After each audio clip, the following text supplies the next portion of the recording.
Hey everyone, Kyle here. If you haven't heard about Anchor by Spotify, it's the easiest way to make a podcast with everything you need all in one place. Let me explain a little bit. Anchor has tools that allow you to record and edit your podcast right from your phone or computer. When hosting on Anchor, you can distribute your podcast on listening platforms like Spotify, Apple Podcast, and so much more. It's everything you need to make a podcast all in one place. And best of all, Anchor is totally free. So download the Anchor app or go to anchor.fm to get started. That's ANCHOR.fm. They'll have everything you need all in one place. I can speak from my experience. It's been awesome so far and super easy. So go check it out, guys, and we'll see you later.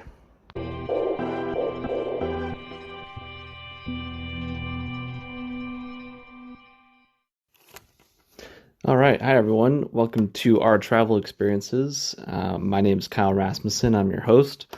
Today, I thought it'd be fun to just kind of talk about some of my travel experiences. I think as I plan ahead for this podcast and where I want to take it, I think it'd be really exciting to every so often just kind of share some of my experiences, share some tips, tricks, things I've learned over the years during my travels, and that's really what my goal is to help others with their future travels, and so I think getting to hear a number of different perspectives, not only from different guests, but from me, from people that maybe haven't got to travel or haven't traveled very much, and just kind of see all sorts of the spectrum when it comes to travel. So as some of you may know, I have been to what I would consider 23 countries outside of the U.S. Two of those places, Hong Kong and Taiwan, are disputed. That right now they're under Chinese control, so I don't know if they're really considered separate countries, but nonetheless, I count it. But I've been to, again, under my count, 23 countries. I've been to, at the time of this recording, I've been to 39 of the 50 U.S. states with two more new ones lined up. So I'm excited for that. So I have gotten to travel a lot. I spent about 6 months, just under 6 months, in Sydney, Australia, studying abroad when I was in college. So I've gotten a lot of different experiences. I've lived in a few different states over the years. I left my hometown for college. I moved about 1,000 miles away. So I've gotten a lot of different experiences when it comes to travel. Also when it comes to traveling on my own versus in a group, I've done those things as well. And so I feel like hopefully I bring a broad perspective when it comes to travel. So today I was just going to talk about a few of the travels that came to mind, and answer some questions that I typically get when I travel, or when people ask me about my travel experiences. So first, I'll start with what I would say is my favorite trip. People always ask me this when the conversation comes up around travel. They ask, "What was your favorite place you've been to?" And honestly, that's such a hard question to answer, because so many places are so different from each other. There's so many unique places out there that it's really hard to compare and say, one's better than the other. I will say though, my answer typically is when I went to New Zealand. So New Zealand was during my time when I was studying abroad in Sydney. I went in the spring of 2016. Spring of 2016, which for the northern hemisphere, that is springtime going into summer. For the southern hemisphere, that's fall going into winter. So when I left for Australia, I actually left. I believe it was like mid-February of 2016, sometime around the middle of February, and so it was essentially wintertime here in the U.S. And it was kind of interesting to go to the southern hemisphere and have it be the middle of summer. I went to very different climates, very different weather, um, in just a matter of days. So that was a big change. But going back to New Zealand, so during my studying abroad time, we had essentially like a fall break for schooling. And so I had about a week off plus the weekends. And so I had about 7 or 8 days that I could travel. And then the way my classes worked out, I actually had a couple more days. So altogether it was about 9 or 10 days that I had to travel.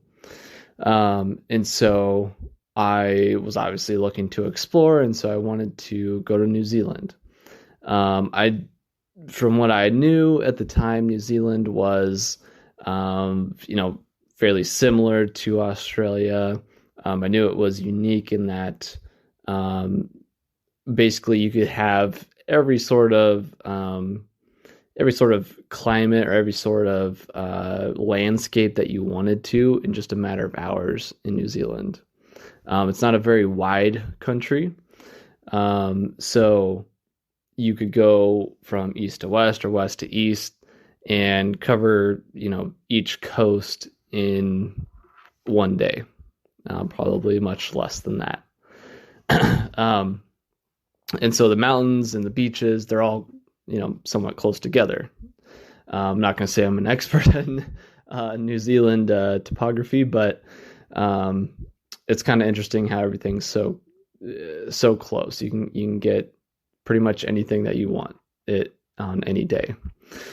So what I did on that trip, and I actually really loved the way that I did this. I flew into Auckland, New Zealand from Sydney, and Auckland is at the northern end of New Zealand. Now, New Zealand has two big islands, the North Island, the South Island. Auckland is at the top of the North Island. And Auckland is a big city. It's fairly similar to Sydney, if any of you have been there. It was very similar to a lot of places here in the U.S. too, in that it was a big city. It had different attractions in it. It had some hills that you could climb. It had everything that you can imagine in a big city. And so I started my trip there. I had a few days in Auckland, and a lot of the time that I was there in Auckland, I actually just kind of walked around on my own. I had an agenda of what I wanted to see, what I wanted to do. So I spent a lot of time walking through the city. It's very, very nice climate. When I was there, at least, had really nice weather. Not too hot, not too cold. The city, I believe, is very walkable. There's lots of good sights that you can see just walking around. And it was a really good, one of my favorite cities in the world that I've been to. I did one day take a bus tour around the city, because I was looking to get to a lot of different places and learn more of the history, the background of the city. And so one day I did actually take a bus tour around, went to a bunch of major sites in the city. And that was actually a really great way to get around, to get to see a lot of the highlights of Auckland in just a short amount of time. And it was a lot of fun. I met some great people on that trip and got to see a lot of sights. And I'm happy to share more about that with all of you if you're interested. But for now, I'll kind of skip through that there. Um, one of the things throughout my trip in New Zealand, which this I had forgotten about this, but uh, in New Zealand, Australia, the meat pies are a big thing there. At least I thought so. Some of them are higher quality than others. A lot of times, though, you'll see them at gas stations, or maybe in the supermarket. And it's essentially like, some of you might have had a chicken pot pie. You could have something similar to that in New Zealand or Australia, but a lot of times they're made with minced meat, and maybe some cheese. I always got the cheese with it. So not maybe the highest quality of meat or ingredients, but they were so good, and they're very inexpensive. But just little little pies, maybe a couple inches in diameter. A good meal for one person. And you could get different meats and cheeses and whatnot inside of them. And so in my 9 or 10 days in New Zealand, I had a lot of meat pies, and I definitely, for a long time, I really missed having those once I came back to the U.S. I got used to eating them in Australia and New Zealand, and I still do miss them. They were really good. Again, not the highest quality, but they were quite good. So if you're ever there, I definitely recommend at least once or twice getting a minced meat pie there. I also had a lamb one, which was quite good. That was that was at a restaurant, and that was a much more higher quality, I would say. It had lamb and vegetables and different things in it. But that was a bit of a sidetrack there. So anyways, traveling through New Zealand. So I was in Auckland for a few days. I just stayed in Auckland. I stayed at the YMCA. A lot of YMCAs around the world will rent rooms out. So that's a tip for people that are looking to travel on a budget potentially. YMCAs can be a good place to maybe get a cheap room if you're looking for that. Same thing with hostels. Hostels are great, especially if you're traveling on your own, which is what I was doing at the time. I stayed in hostels throughout that entire trip. Didn't spend more than maybe a couple $100 altogether on 10 days of traveling for lodging. And so that was a really cost-effective way to get around the country. And honestly, a lot of hostels out there are very nice. Some of them are nicer than some hotels in a lot of cases. The only thing is that if you're looking for the really cheap room in a hostel, just know that you're basically living the dormitory lifestyle. You're going to be sharing a room with a bunch of strangers. But honestly, it's not too bad at all. A lot of people are really friendly. It's fun to meet people from around the world in the hostels, and it's kind of a good little community. And as long as you bring a lock, every place is going to have a spot where you can lock your things up. So that's an easy way to travel, and it's honestly not too bad at all. If you're traveling with a family, though, definitely would probably not recommend that, though. So anyways, I was in Auckland for a few days, and then what I did is I took a bus tour. I took a bus tour from Auckland, and we ultimately ended up in Rotorua that day. So Rotorua, hopefully I'm pronouncing that right. It's a small place, small town. I would say like maybe halfway, or not even halfway. It's still pretty far north, on the North Island, but it's a little ways from Auckland. It was essentially like I would say probably 7 or 8 hour trip, but we made a few pit stops along the way. Um, so that was actually a really fun way to see the countryside of New Zealand, which is incredible. I definitely recommend driving or taking a bus or doing something to be able to see just the landscape of the countryside of New Zealand. It's probably no, I would say it's definitely the prettiest country that I've been to in terms of natural beauty. Um, but yeah, so we made a few stops along that way on that day when I was traveling to Rotorua. I remember going to what's called Waitomo Caves, which is one of the few places in the world. I believe there's only three places, and that's one of them. Waitomo Caves, where you can see glowworms.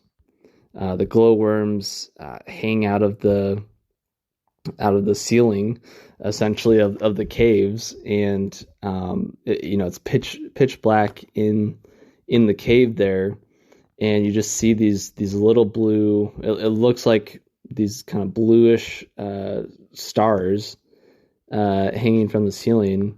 And if you turn the light on, you can see that it's a long worm that's hanging out of the ceiling. But just an incredible experience to be able to see that.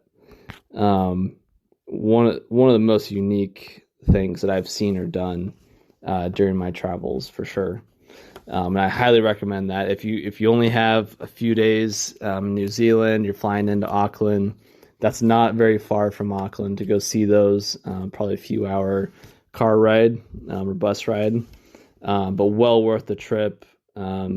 Just absolutely incredible.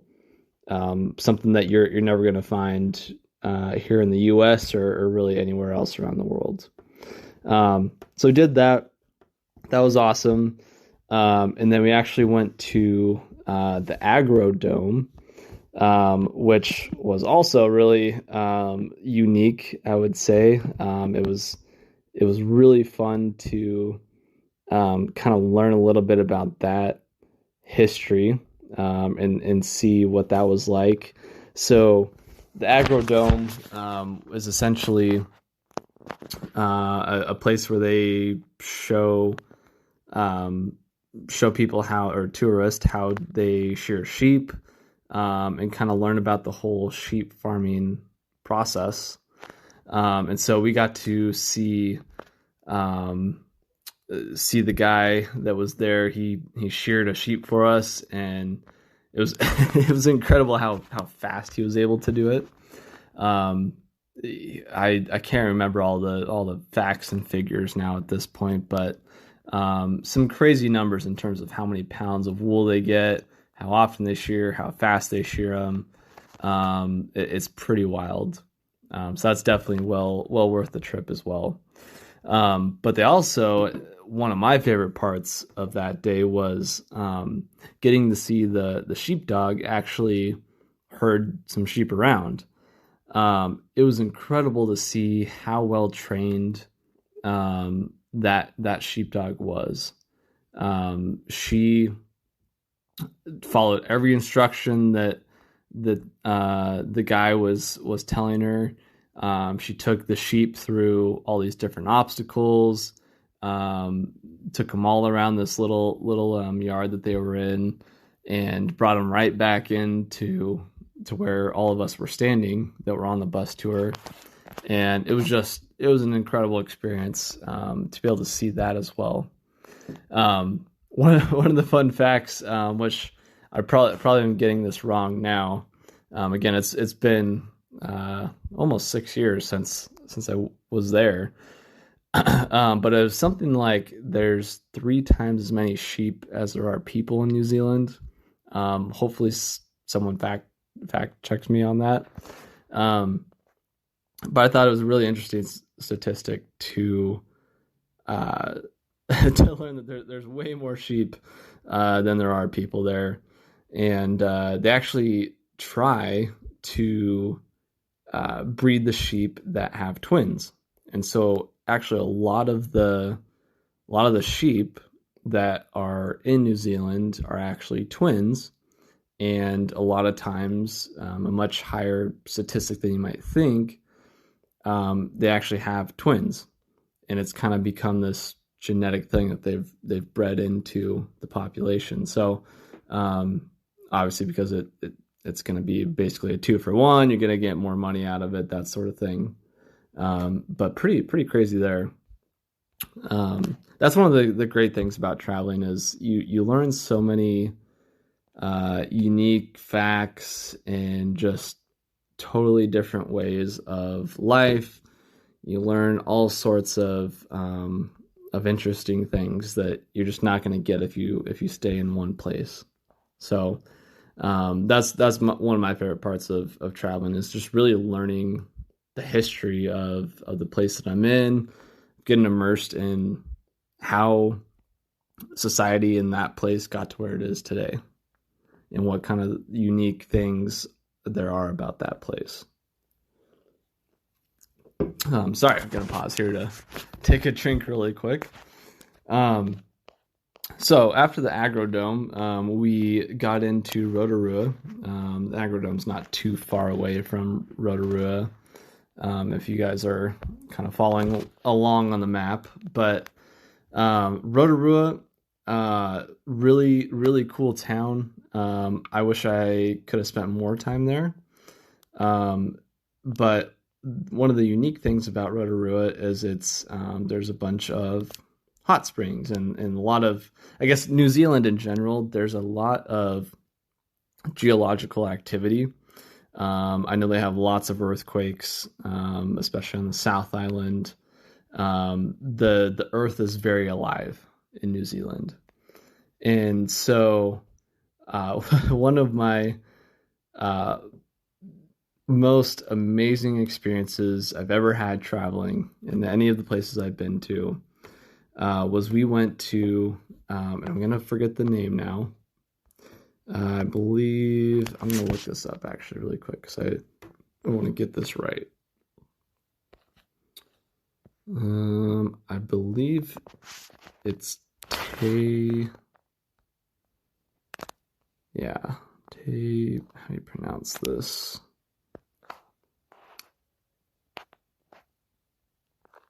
I don't see a pronunciation. Te-Puia, I believe. It's Te space Puia. It's just outside of Rotorua. But Te-Puia is essentially a cultural heritage place. Hey everyone, sorry, quick pause here. I'm about to talk about the Maori people, the indigenous people of New Zealand. I just wanted to throw this in here because I'm about to pronounce it wrong. After I recorded, I realized I was pronouncing their name wrong. So, anyways, enjoy. Of the indigenous Maori people, the Maori are the original people of New Zealand. A lot of the names, like Rotorua, I believe, is from the Maori language, and that's where you get the haka from. The chant that we see the All Blacks New Zealand rugby team do, and now many people have copied it around the world.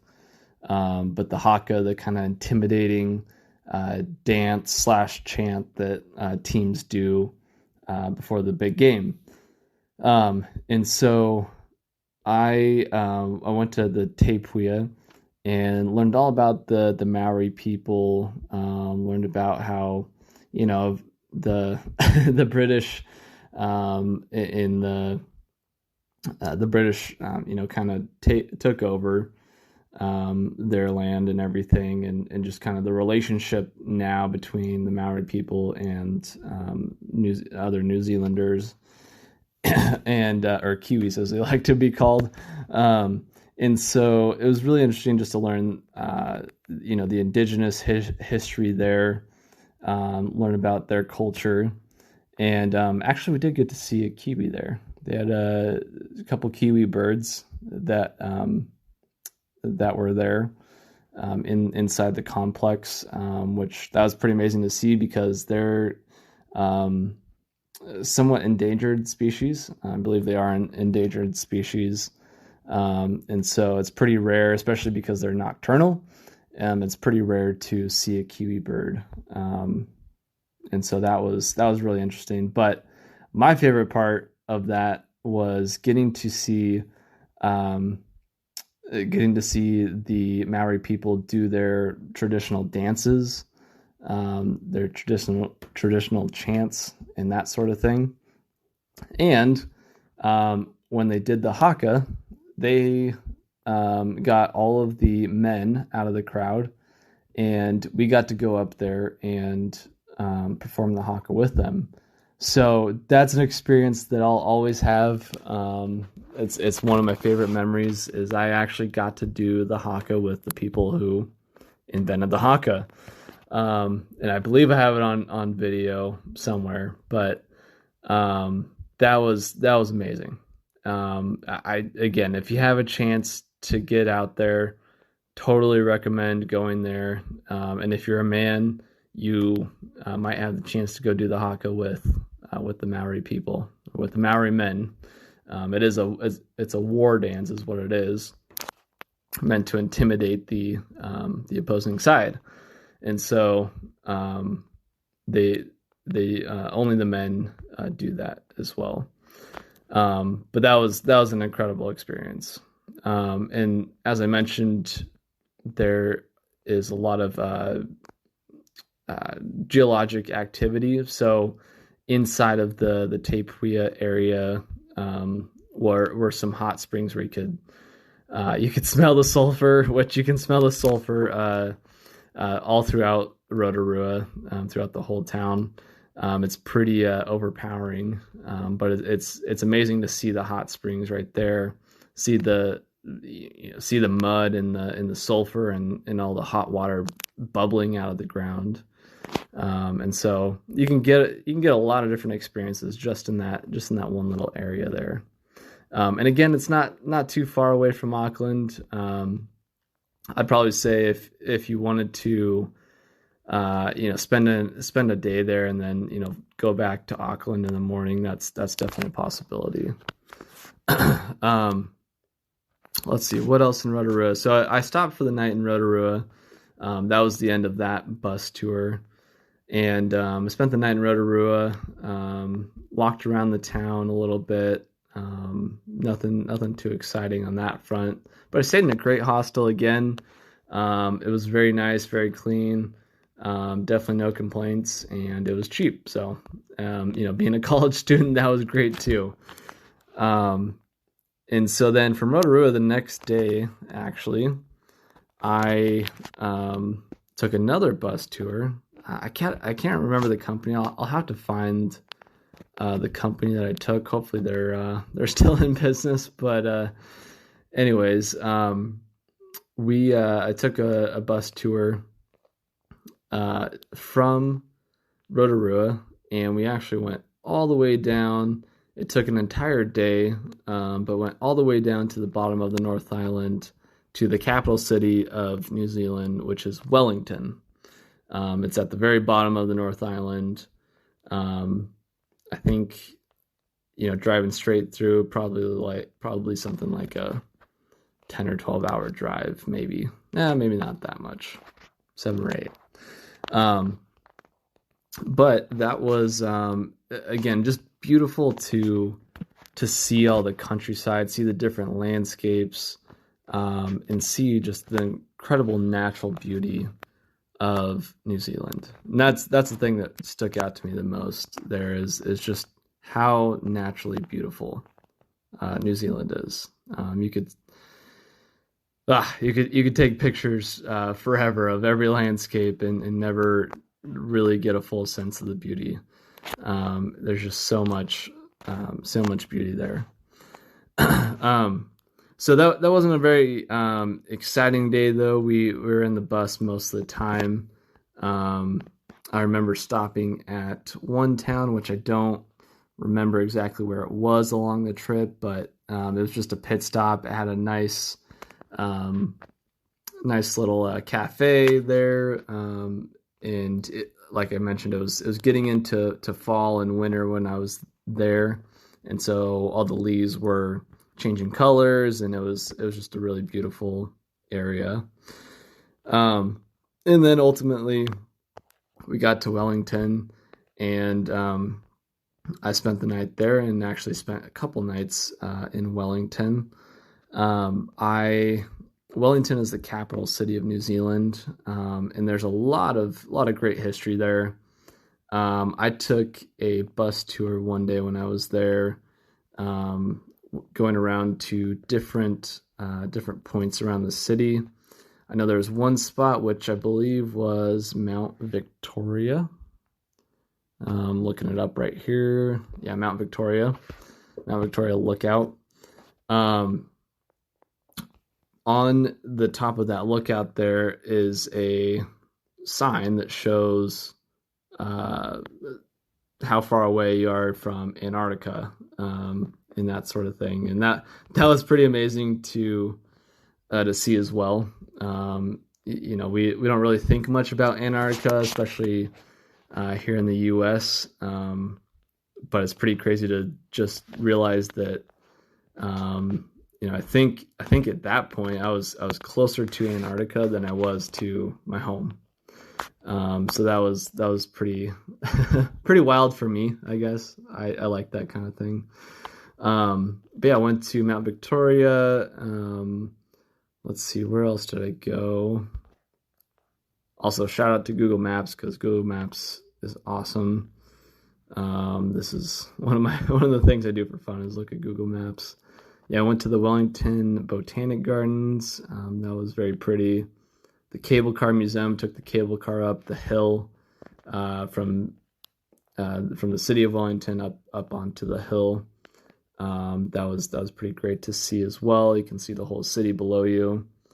I can't remember what else was on that trip. We just kind of went around and saw the sights. The bus driver told us the different landmarks and history behind them. And then I spent another day walking around. Went to the Museum of New Zealand, which was incredible. That's a great museum. Highly recommend it for anyone going. Get a really good sense of the history of New Zealand. You can see the Beehive. The Beehive is where it's the political or the government building, essentially what would be our Congress here. It's their parliament. That's where they meet, is the Beehive. And what else did I have here? Yeah, I just ended up walking around the city a lot. Took in all the different sites. There was just so much to see, and a lot of good restaurants, a lot of good places to hang out. Had some meat pies. And it's a beautiful city. Definitely recommend it as well. If you don't want to drive too, it's an easy flight from Auckland as well. Or if you end up driving and you want to fly back to Auckland or get out of, fly back to the US or somewhere else, Wellington's a good place to do that as well. But what I did is I flew out of Wellington, and I flew to the South Island, and landed in a place called Christchurch, which is towards the northern end of the South Island, not all the way to the north, but it's on the east coast of the island, right on the water there. And it was about an hour flight, I think, from Wellington. And that was a really cool town. Actually, before I get into that, sorry, this is a long ramble. Hopefully this isn't boring for all of you. It's fun for me to relive this and share this with people. I usually, I don't obviously share this in this much detail, so it's fun to kind of relive this a little bit. The Cook Strait is what separates Wellington separates the North Island from the South Island. The Cook Strait is is the body of water between the two islands, and you can take a ferry across as well, which um, I would have liked to have done. I think if I go back, I will do that. But it can be very dangerous. It's not. I've been told that it's not the most safe passage of water in the world, and so if you get seasick, probably don't recommend that. But I think it's something that's worth doing if you have the time. So that's something I'll probably do when I go back, hopefully in the near future.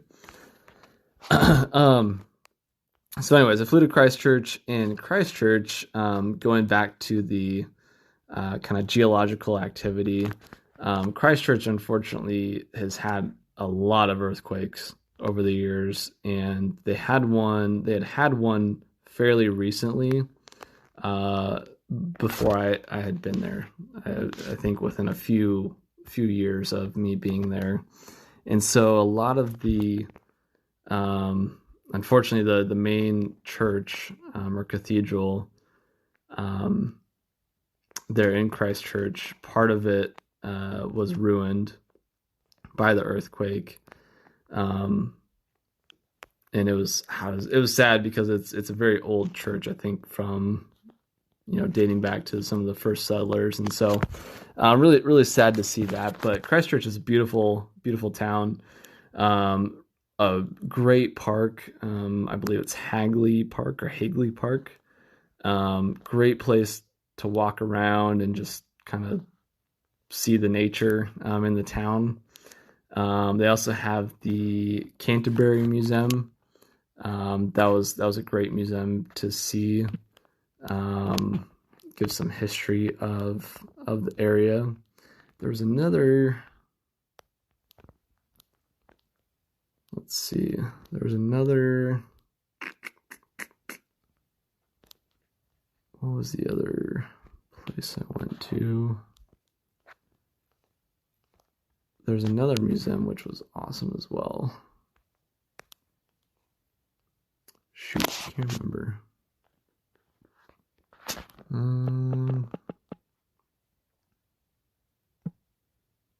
It was the Canterbury. I thought there was a different one.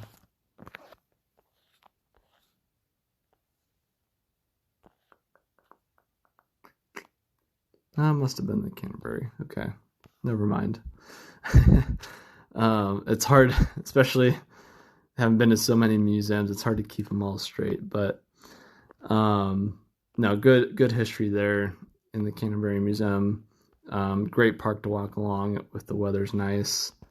And one of the cool things that I found there was because of the earthquakes, they had trouble with building buildings. And what they did actually was they built a mall, essentially, like a strip mall kind of thing, that was made out of shipping containers. So it was really cool to see these, 1 and 2 story high shipping containers. Essentially, they had, a couple were stacked on top of each other, but there's a lot of different, malls or stores that you would see in a normal mall, in this little area with shipping containers. So I thought that was pretty unique. I definitely have not seen that anywhere else. But it was kind of cool to see this modern mall essentially that was made out of shipping containers. And there was a nice little food truck park there as well. Definitely a cool place to spend a few hours.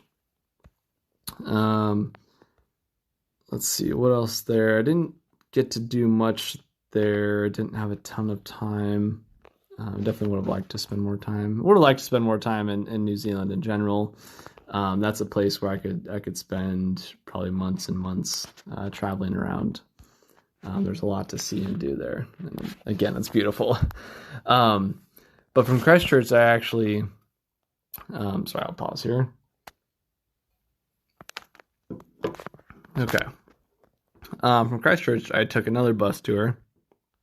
These were all with the same company, and we went to all across the South Island, to ultimately Queenstown, which is towards the bottom of the South Island. It's not all the way to the coast, but it's Queenstown is the adventure capital of the world, I believe. It's a really cool town, kind of sitting on this lake, in the getting into the mountains of the western part of the South Island of New Zealand. But going across the South Island was an incredible experience. I know we stopped at, let me find the right lakes here. Yeah, we stopped at Lake Tekapo. Didn't spend a ton of time there, but the the beauty of it was just astounding. The water comes in from the glaciers off of Mount Cook, which is the major mountain there in New Zealand. It's a very famous one. So the water is almost white. At least when I was there, it was very, very light blue, very cold, and there's a lot of lupins, these pretty flowers all around, and it was just, you have to see it. If you're on the South Island, you have to see it. It was so beautiful. It almost makes me emotional even thinking about it now, how beautiful that whole day was. So from there we went to a little place. Let's see, where was it?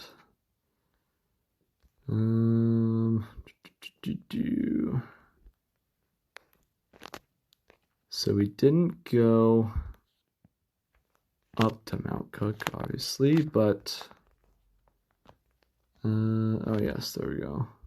We went to the Mount Cook, the village and the visitors place. It's up along the Lake Pukaki. Pukaki, I don't know how to pronounce that. Sorry for everyone, I'm butchering this. But we went up there, which that lake was beautiful as well. Same thing, it's fed from Mount Cook. But we went to, the visitor center here, the village, where you can spend the night, and I definitely recommend spending a night.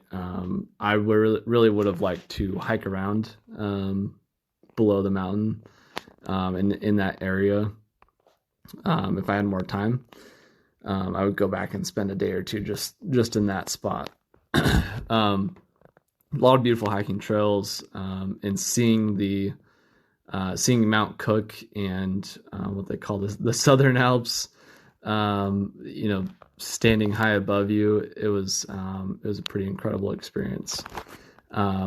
But the big kind of history behind it is Mount Cook is what Sir Edmund Hillary climbed to prepare for Mount Everest, and Sir Edmund Hillary was the first man to climb Mount Everest successfully. And so there's a statue to him, and some explorer, like an explorer museum or history center there, that you can check out. So definitely recommend spending a couple days there. But that was pretty amazing to see as well. Again, the beauty is just out of this world. And then from there we continued west. You get up kind of into the high altitude in New Zealand there. Christchurch is very low altitude, it's right on the water. And then we just kind of climbed into the high altitude, the high mountains. The landscape's very different. Weather's very different. It's a complete change just in a few hours. And so from there, we drove down and ultimately made it to Queenstown. And that's where I spent the last couple of days of my trip, was Queenstown. And Queenstown's a cool little town. Again, very very touristy area for sure, but lots of great shops, great food. I had some ice cream there, which was awesome. Some good ice cream, and lots of beautiful places to see there as well.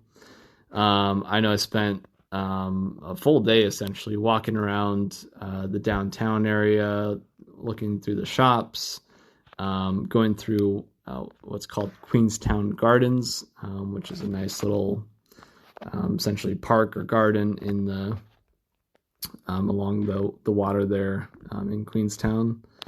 And yeah, that was a great spot. Again, wish I would have had more time there.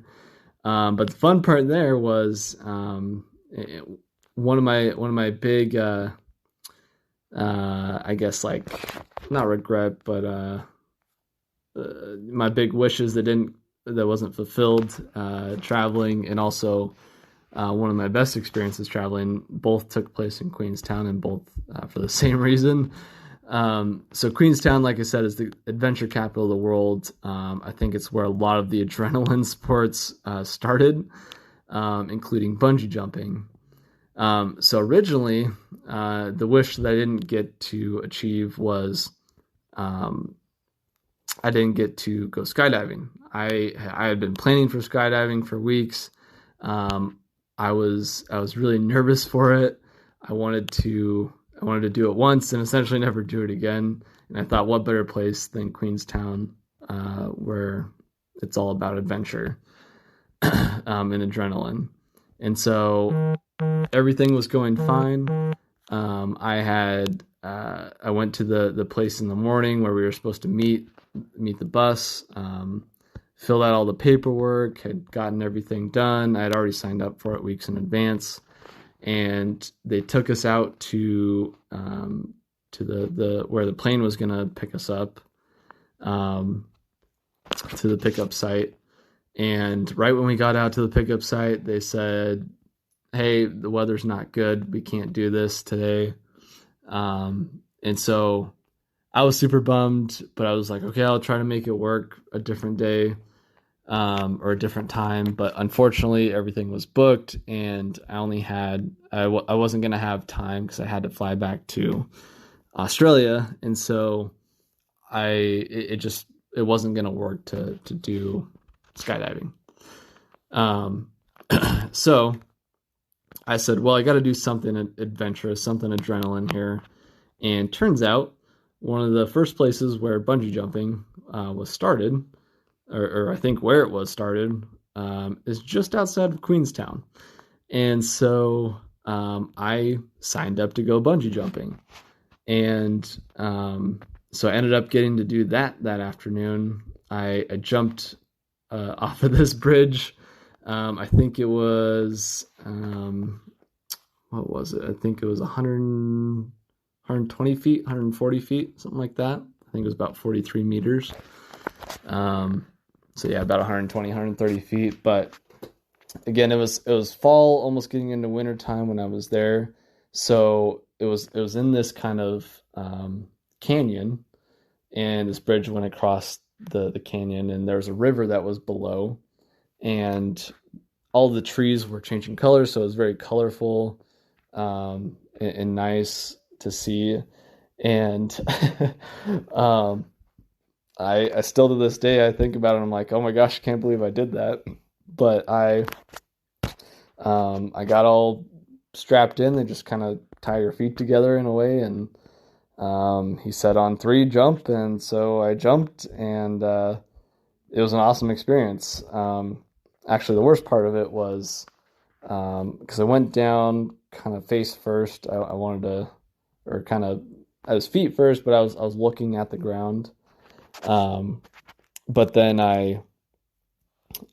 you bungee back up a little bit, and so I got turned around and was facing back towards the bridge as I was going up, and then I started falling again, and that was the worst part of it, was falling again when I wasn't necessarily expecting it, and I couldn't see where I was falling to.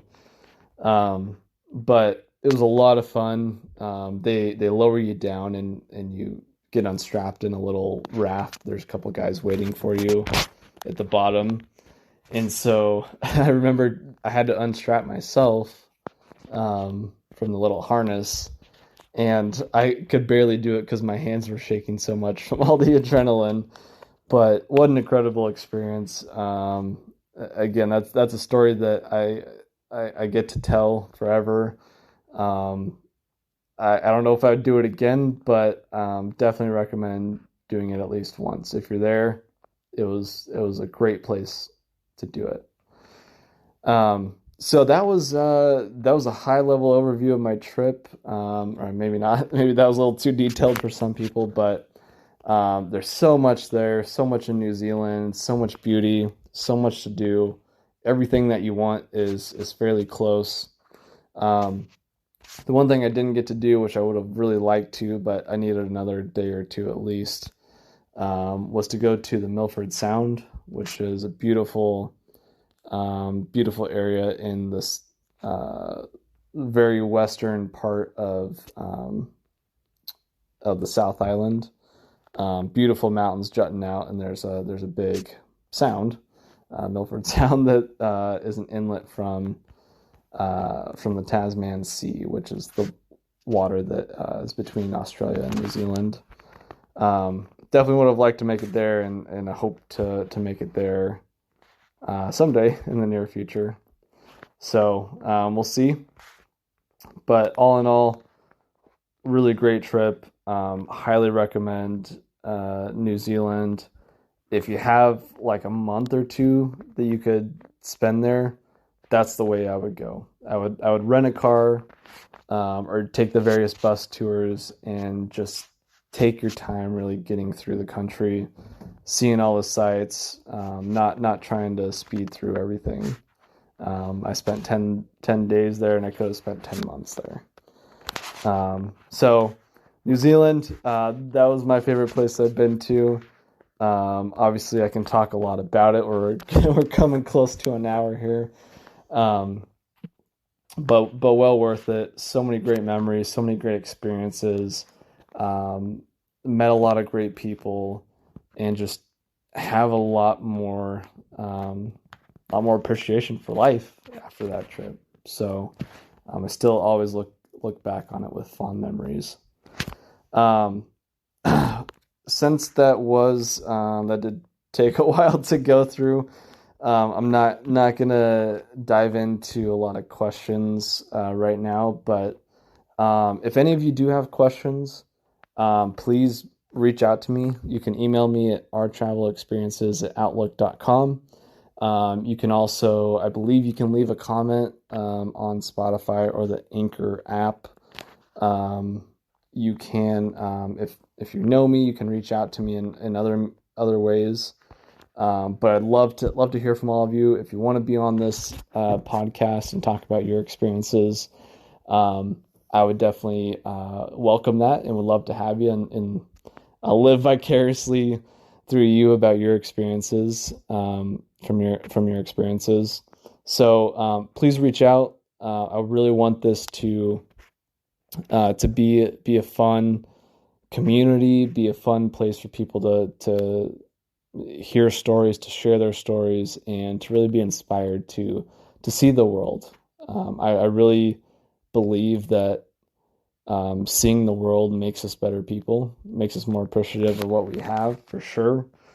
And for me, it's made me a vastly better person than I would have been otherwise. So I'll have more stories in the future. That was just one place I've been to. I'll have to talk about some other places in the future, but again, thanks for listening. Thanks for supporting this podcast. And I hope to talk with you all soon. Have a good one, everyone.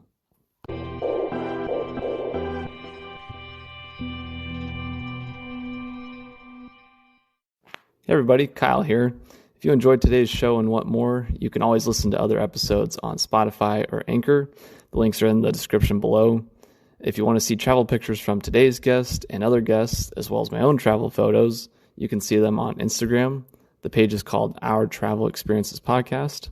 If you want to share your own travel pictures on the page and or share your travel experiences on the podcast, you can message me on that Instagram page or email me at ourtravelexperiences@outlook.com. I would love to hear about your travel experiences and see all the beautiful pictures that you've taken. Thanks again for listening, everyone, and I look forward to sharing the world with you again soon.